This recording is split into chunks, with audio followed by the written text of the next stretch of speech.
তাইৰ স্বাৰ্থতে জীয়াই আছো। ময়ো এজনী ছোৱালীৰ মাক নহয় জানো? সন্তানৰ মুখ কি মই ভালদৰে বুজি পাওঁ।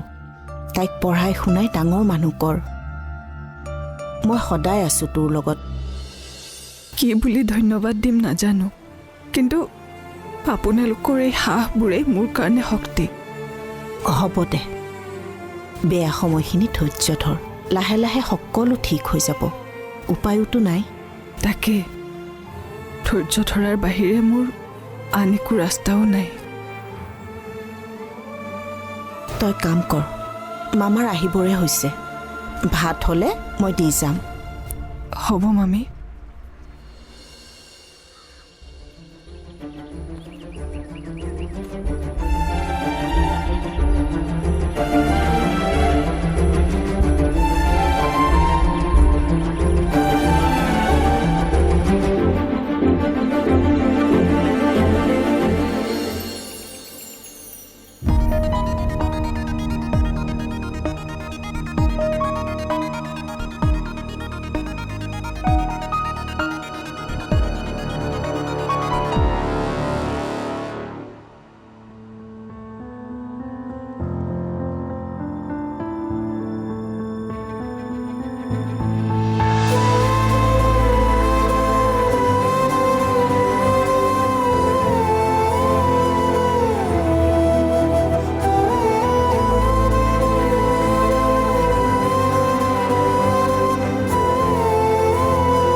আপুনিতো আঁতৰি গ'ল, ক'ৰ পৰা ক'ত পেলালেহি। জীৱনে যে সিমান পাকঘূৰণি খাব পাৰে মই কেতিয়াও ভবাই নাছিলোঁ। ল'ৰাটোৰ মুখলৈ যায় কেতিয়াবা বেয়াই লাগে জানেনে।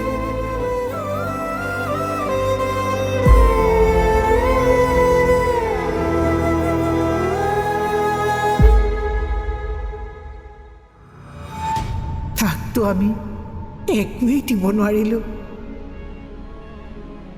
দুদিনৰ বাবে ৰংচঙীয়া পৃথিৱীখন দেখুৱাইছিলোঁ, যাৰ মোহ কেও আজি এৰিব পৰা নাই।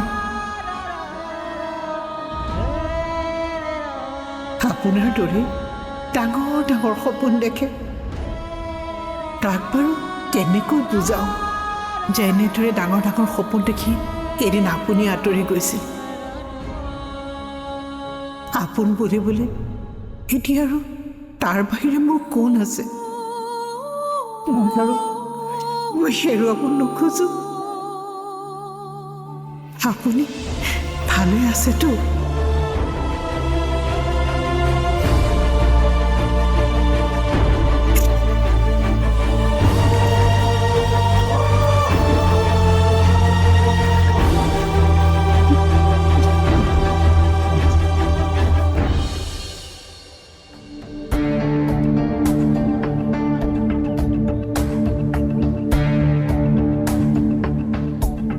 এই খুৰাৰ কি হ'লো? মোক যে ভাত খাবলৈ মাতি মাত এষাৰো নিদিলে যে? আমাৰ দেউতাটো তেনেকুৱাই, মানে এনেকুৱা হৈছে এইকেইদিন। এই ভাল এই বেয়া, তই বেছি টেনশ্যন নলবি। হ'লেও মোকতো তেখেতে মাতিছিল ন? সেইবোৰ বাদ দেচোন, অলপ পিছত চাবি নিজেই ঠিক হ'ব। তোৰ লগত মোৰ অলপ ইম্পৰ্টেণ্ট কথা আছিলে। ক।